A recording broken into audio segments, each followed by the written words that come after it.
पाशा है। इस मस्जिद नवाब बेगम में 23 साल से मैं खिदमत कर रहा हूँ। यहाँ पर नदी बोल के नदी को आबाद करने के चक्कर में गरीब आवाम को परेशान कर दे रहे हैं। हाइड्रा बोलकर हाइड्रा के हाथ में बुलडोज़र दे दिए गरीब आवाम को परेशान करने के लिए। और कोई इलीगल नहीं है यहाँ पर, सब लीगल है और सब आराम से है, सुकून से है।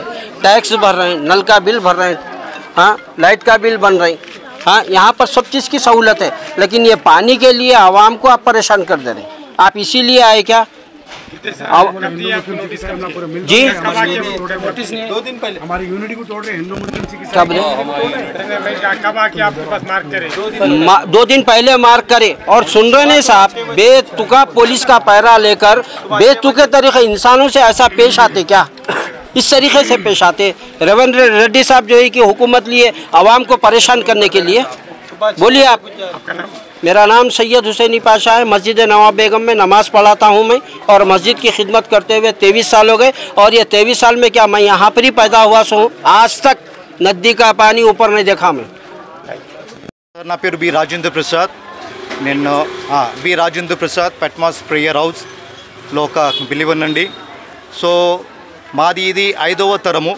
ప్రభువైన యేసుక్రీస్తు వారిని మేము ఈ పరిశుద్ధ స్థలములో మేము ఆరాధిస్తూ వస్తున్నాము, ఆ దేవుని గణపరుస్తూ వస్తున్నాము. సమాసంగా శాంతి సమాధానాల చేత మేము ఇక్కడ కలిసిమెలిసి ఉన్నాము.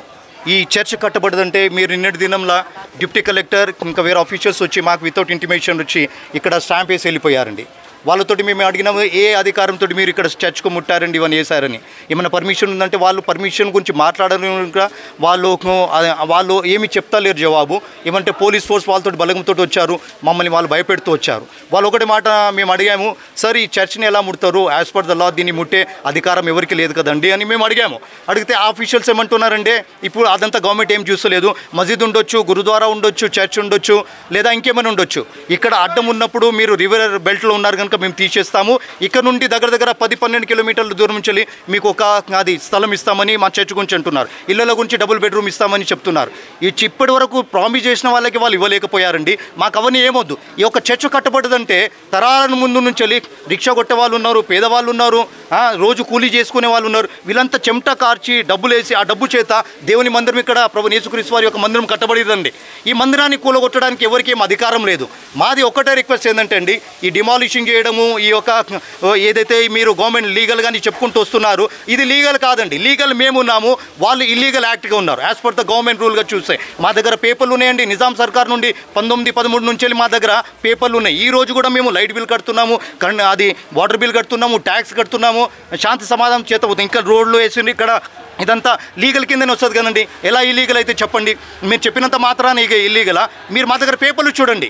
మేము ఇప్పటివరకు కూడా మేము లైన్లోనే ఉన్నాము. నీళ్ళు వస్తున్నాయి, లోపడిపోతున్నా అని చెప్తున్నారు, కానీ మేము దగ్గర ఒక 15 ఫీట్ల పైనే ఉన్నాము. ఇప్పటివరకు చర్చ్లోకి నీళ్లు రాలేవండి. మాది ఒక్కటే ఏంటంటే అండి, మా యొక్క ఆవేదన, మా యొక్క కన్నీరు, మా యొక్క బాధ, మా వేదన ఏంటంటే చర్చ్ను ముట్టకూడదు, చర్చ్కి డిమాలిష్ చేయదు. ఇక్కడ బస్సులు ఉన్న వాళ్ళు ముస్లిమ్స్ ఉన్నారు, చాలామంది ఉన్నారు, సిక్కులు ఉన్నారు, ఇంకా హిందూస్ ఉన్నారు, అందరం కలిసి ఉంటాము అన్నదమ్ములాగా. ఏ రోజు ఇక్కడ ఇన్ని సంవత్సరం నుంచి ఏ రోజు కొట్లాడలేదు, ఏమీ చేయలేదండి. గవర్నమెంట్ నుంచి మేము ఒక్కటే అప్పీల్ చేస్తాము, రేవంత్ రెడ్డి గారితోటి లేదా డిప్యూటీ కలెక్టర్ అయినా, కలెక్టర్ గారైనా, ఎమ్మెల్యేంపీస్ తోటి ఇక్కడ వచ్చి ఈ సమస్యంగా ఇది క్లియర్ చేయండి, దీన్ని ఆపివేయండి.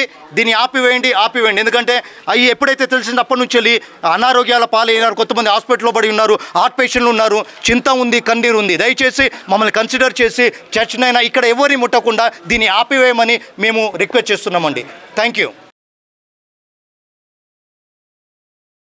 हैदराबाद की बिरयानी तो वर्ल्ड फेमस है, लेकिन दिल भर मसाले से बनी हर डिश बिरयानी से कम नहीं। नॉनवेज हो या वेज, हर डिश बनेगी अब मजेदार दिल भर मसाले के साथ। अब रोज बनेगा हैदराबादी जायकेदार खाना आपके घर भी दिल भर स्टाइल में। दिल भर मसाले, असली मसाले, हकीकी जायका।